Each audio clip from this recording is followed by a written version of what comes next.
Welcome friends.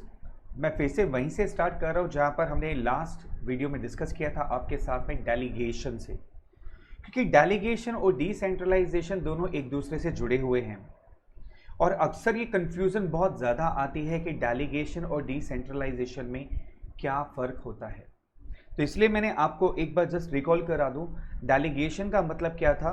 जब एक superior एक सबऑर्डिनेट को अथॉरिटी ट्रांसफ़र करता है, उस प्रोसेस को हम कहते हैं delegation. Now what is decentralisation? देखिए जरा,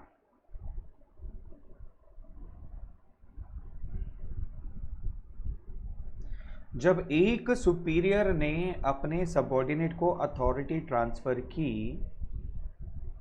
इस प्रोसेस को हम कहते हैं डेलीगेशन। क्या बोलते हैं? डेलीगेशन। और जैसे ही ये सबऑर्डिनेट अपने जूनियर को अथॉरिटी देगा, this process would call decentralisation.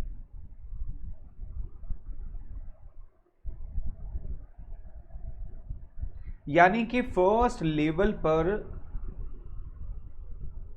ये डेलीगेशन था और सेकंड लेवल पर आते ही ये डिसेंट्रलाइजेशन हो गया। हालांकि यहां पर भी जो प्रोसेस हो रहा है उसको हम डेलीगेशन कहेंगे। यानी कि फर्स्ट लेवल तक ये डेलीगेशन था, जैसे ही सेकंड लेवल पर पहुंचा ये डिसेंट्रलाइजेशन हो गया। डेलीगेशन जब फर्दर डेलीगेशन किया जाता है, दैट बिकम्स डिसेंट्रलाइजेशन। और ये डिसेंट्रलाइजेशन चलता जाता है, जिसको हम बोलते हैं scalar chain. Is that clear now? First level तक क्या है? Delegation, now decentralisation. या आप एक और केस स्टडी में आइडेंटिफाई करने के लिए आएगा what is delegation, what is decentralisation, आप कंफ्यूज हो जाएंगे।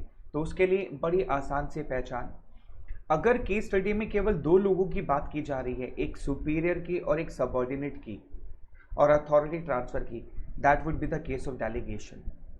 लेकिन जहां पर वो फर्दर लोअर लेवल की बात करेगा तो वो क्या हो जाएगा? Decentralisation. Now it's clear. if the case study is talking about only two person, it is delegation. As they are talking about the next level, it is decentralization. पक्का clear हो गया? चलिए, दैट्स ग्रेट। मैं एक छोटा सा case study और लेता हूं। एक एग्जाम में पूछा गया था और आपने मुझे आंसर देना है, is it A case of delegation और डिसेंट्रलाइजेशन। एक मैनेजर थे और सीनियर मैनेजर, उनसे परचेज मैनेजर ने कहा कि आप मुझे कुछ अथॉरिटी दे दो ताकि मैं अपने डिसीजन खुद ले सकूं। मुझे बार बार आपके पास आना होता है, तो कुछ मेरे को आप अथॉरिटी दे दो। तो सीनियर मैनेजर ने कहा कोई बात नहीं। आप परचेज मैनेजर को उन्होंने अथॉरिटी दे दी। अब परचेज मैनेजर को अथॉरिटी मिली तो सेल्स मैनेजर भी खड़े हो गए, अरे उनको पावर दे दी, मुझे क्यों नहीं दी है? हम भी तो डिस्काउंट देते हैं, बार बार जाना पड़ता है। उन्होंने सीनियर मैनेजर से रिक्वेस्ट की कि भैया आप हमें भी अथॉरिटी दो ताकि हम भी अपने लेवल पर डिस्काउंट शेयर कर सकें, डिस्काउंट दे सकें। सीनियर मैनेजर ने उनको भी अथॉरिटी दे दी कि चलो आप भी कुछ अथॉरिटी ले लो, आप भी डिसीजन मेकिंग खुद कर लिया करो। अब परचेज मैनेजर और सेल्स मैनेजर को अथॉरिटी मिली तो प्रोडक्शन मैनेजर भी खड़े हो गए, बोलते हैं कि भैया हम कोई अलग थोड़ी हैं, हमें भी अथॉरिटी दो, हम प्रोडक्शन करते हैं, हमारे पास भी तो कुछ पावर होनी चाहिए।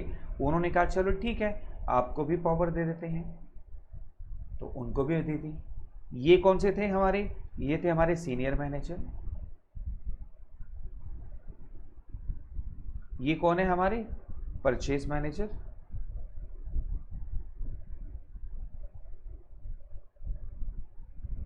ये कौन थे हमारे? Sales manager. और ये हमारे प्रोडक्शन मैनेजर। क्वेश्चन में पूछा गया कि ये जो केस है ये डेलीगेशन है या डिसेंट्रलाइजेशन है?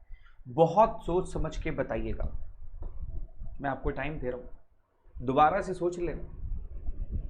सीनियर मैनेजर ने परचेज मैनेजर को अथॉरिटी दी, तो सेल्स मैनेजर ने भी अथॉरिटी मांग ली। सीनियर मैनेजर ने उनको भी अथॉरिटी दे दी, प्रोडक्शन मैनेजर ने मांगी, उनको भी दे दी। Now this is a case of delegation और डिसेंट्रलाइजेशन। सोचो, मुझे पता है आप में से आधे से ज़्यादा बच्चे कहेंगे sir this is the case of decentralisation, क्योंकि यहाँ पर एक के बाद दो, दो के बाद तीन लोगों के पास अथॉरिटी ट्रांसफर हो रही है। This is the case of decentralisation and which is absolutely wrong answer. This is the case of delegation.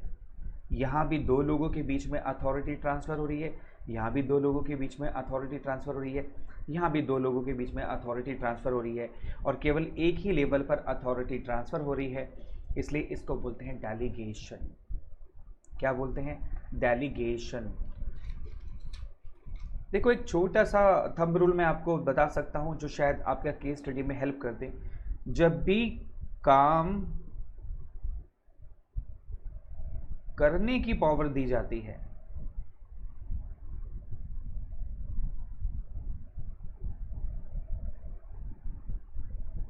उसको बोलते हैं डेलीगेशन। यानी कि आप अपना काम किसी और से नहीं करवा सकते, आप अपना काम किसी और को डेलीगेट नहीं कर सकते। करने की पावर, जहां पर कोई काम करवाने की पावर दी जाती है,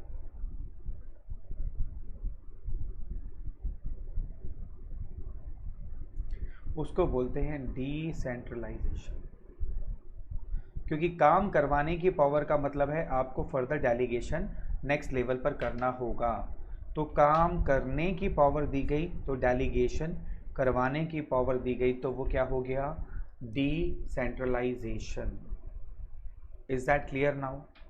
डेलीगेशन डिसेंट्रलाइजेशन में डिफरेंस समझ आ गया बेटा आपको बहुत अच्छे से? नहीं आया तो इस वीडियो को एक बार दोबारा देखना, क्योंकि सबसे इंपॉर्टेंट कॉन्सेप्ट है ये, जो बार बार एग्जाम में पूछा जाता है, बार बार पूछा जाता है, बार बार पूछा जाता है। ये एक छोटा सा कॉन्सेप्ट और मैं आपको कराना चाहूँगा यहाँ पर, उसको बोलते हैं हम सेंट्रलाइजेशन और डिसेंट्रलाइजेशन। उसमें क्या फ़र्क होता है बेटे? देखो, ये है मिस्टर ए, ये है मिस्टर बी, दोनों ने काम स्टार्ट किया। मिस्टर ए ने काम स्टार्ट किया छोटे लेवल पर, बी ने भी छोटे लेवल से काम स्टार्ट किया, और जब काम में ग्रोथ होने लगी तो ए ने क्या किया? कुछ एम्प्लॉइज को अपने यहां पर रखा।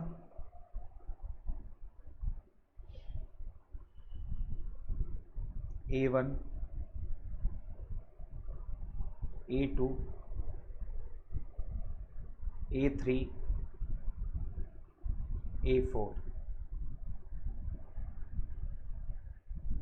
बी का जब बिजनेस ग्रो किया तो बी ने भी अपने यहाँ एम्प्लॉय रखने शुरू कर दिए। B1, B2, B3, B4, चार एम्प्लॉयज़ दोनों ने रख लिए। अब फर्दर जब ग्रोथ होगी तो ऑब्वियसली ज़्यादा एम्प्लॉयज़ की ज़रूरत पड़ेगी, तो ए ने कहा भैया मेरा बिजनेस तो चमक रहा है, मैं तो बहुत सारे एम्प्लॉयज़ रखूँगा। ए ने फर्दर एम्प्लॉय रखा, A5, A6, A7, A8, A9, A10, A11, A12, A13, A14, A15, A16। ओहो, इतने सारे एम्प्लॉयज़! बी की ऑर्गेनाइजेशन में 16 एम्प्लॉयज़ काम कर रहे हैं। अब क्या हुआ जी?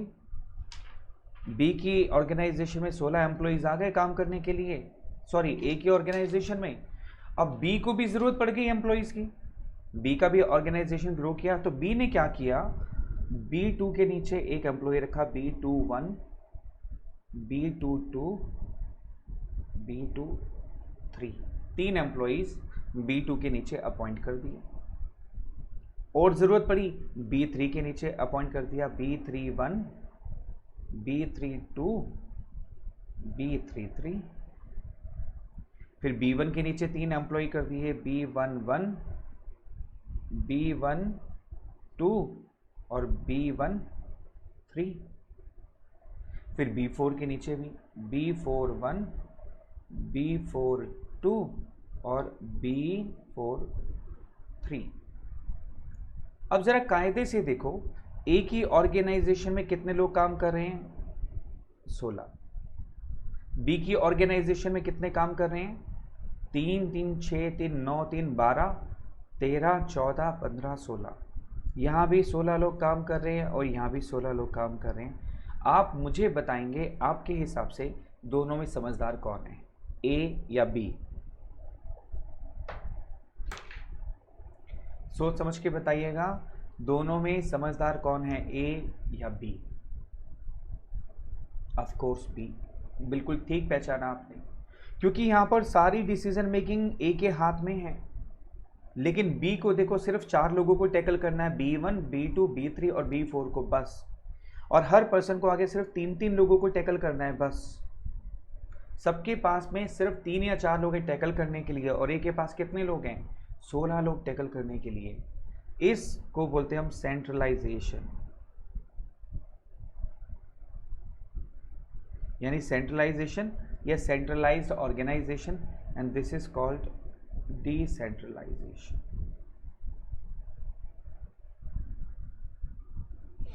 Is that clear now? Centralisation decentralisation में फर्क समझ आ गया आपको बेटा? जहां पर सारी डिसीजन मेकिंग पावर सेंटर में होती है, दैट इज कॉल्ड सेंट्रलाइजेशन। जहां पर पावर को डिस्पर्स कर दिया जाता है, दूसरों को ट्रांसफर कर दी जाती है, दैट इज कॉल्ड डिसेंट्रलाइजेशन। और यहाँ हमने फ़र्क समझा था डेलीगेशन में और डिसेंट्रलाइजेशन में क्या फ़र्क होता है। एक लेवल पर कर रहे हैं तो डेलीगेशन, सेकेंड लेवल पर पहुँच गए तो decentralisation. This is the case of delegation, यानी काम करने की पावर जो दी जाती है वो डेलीगेशन कहलाता है, करवाने की पावर जो दी जाती है उसको डिसेंट्रलाइजेशन हम कहते हैं।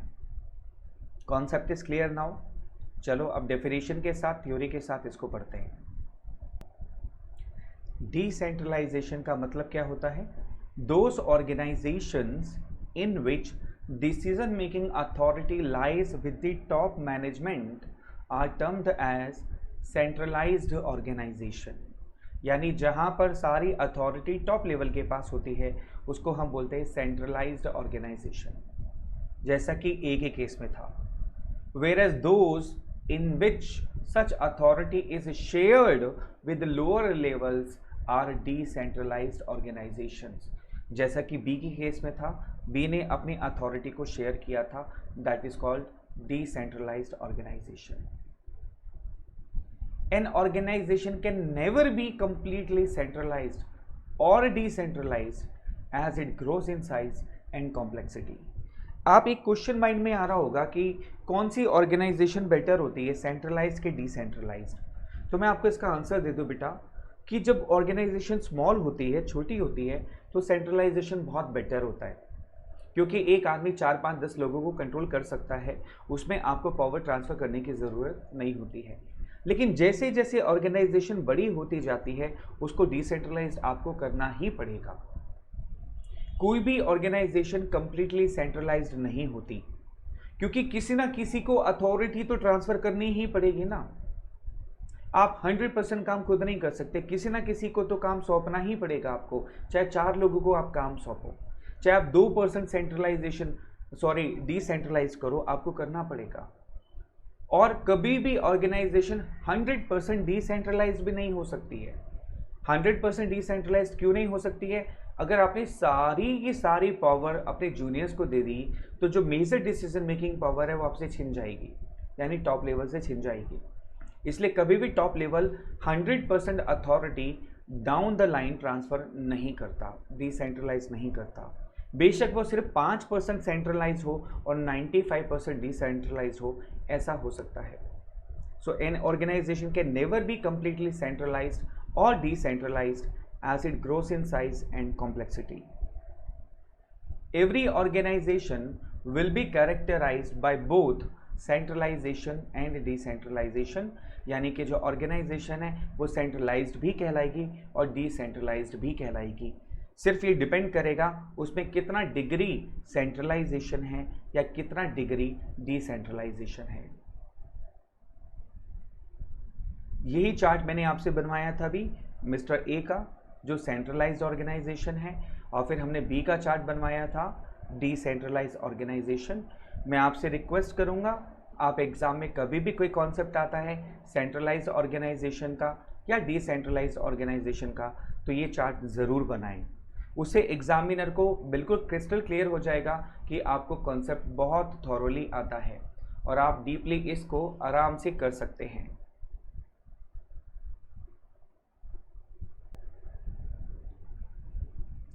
Promotes confidence amongst employees.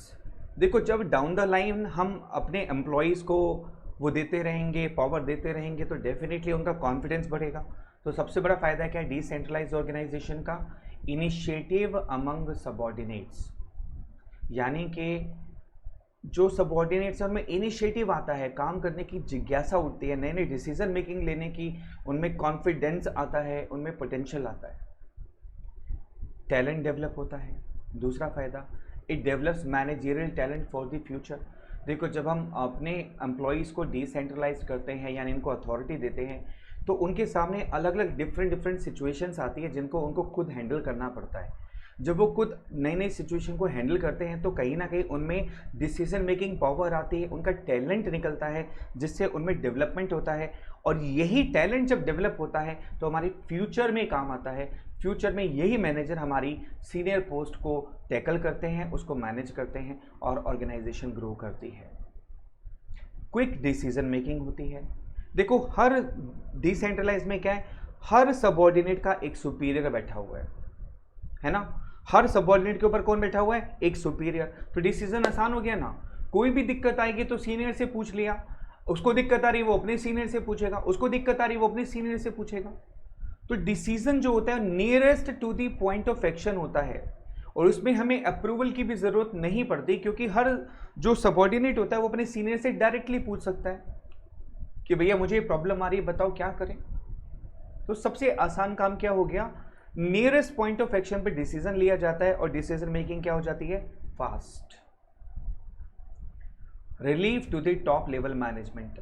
देखो, टॉप लेवल मैनेजमेंट ने क्या किया, पॉलिसीज बना दी और नीचे जो लोअर लेवल है उसको जाकर के ट्रांसफर कर दिया सारा काम। तो अब उनको रिलीफ मिल गया, उनका सारा फोकस किस पर होगा, पॉलिसी बनाने में, ऑपरेशनल डिसीजन लेने में। अब जितने भी रूटीन के काम है वो कौन करेगा, लोअर लेवल काम करेगा ना, जिनको हमने डिसेंट्रलाइज कर रखा है। तो टॉप लेवल रिलीफ हो जाता है, वो मेजर डिसीजन मेकिंग पर फोकस कर सकता है। Facilitates growth, greater freedom, lower levels do best to defeat others and productivity increases. जब हम ग्रेटर फ्रीडम देते हैं लोअर लेवल को तो सारे के सारे दौड़ लगाते हैं, भागते हैं कैसे, ऊपर उठने के लिए, प्रमोशन के लिए, और वो एक दूसरे को डिफीट करने की कोशिश करते हैं, ज़्यादा अच्छा मेहनत करने की कोशिश करते हैं ताकि वो दूसरे जो एम्प्लॉयज़ हैं उनको उनसे ज़्यादा अच्छा परफॉर्म कर सके, उनको जल्दी प्रमोशन मिल सके। और इससे प्रोडक्टिविटी इंक्रीज करने की एक होड़ लग जाती है, सब लोग प्रोडक्टिविटी के पीछे भागते हैं। जब सबको पावर मिल जाएगी काम करने की तो सब अपने अपने तरीके से बेस्ट लेवल परफॉर्म करेंगे ताकि उनका जो प्रमोशन है वो जल्दी हो। तो इससे ऑर्गेनाइजेशन को भी फायदा होता है, उनकी जो ग्रोथ है वो बहुत जल्दी बढ़ जाती है और ग्रोथ का लेवल काफ़ी हाई होता है। बेटर कंट्रोल, आप कंट्रोल बहुत ईजिली कर सकते हो।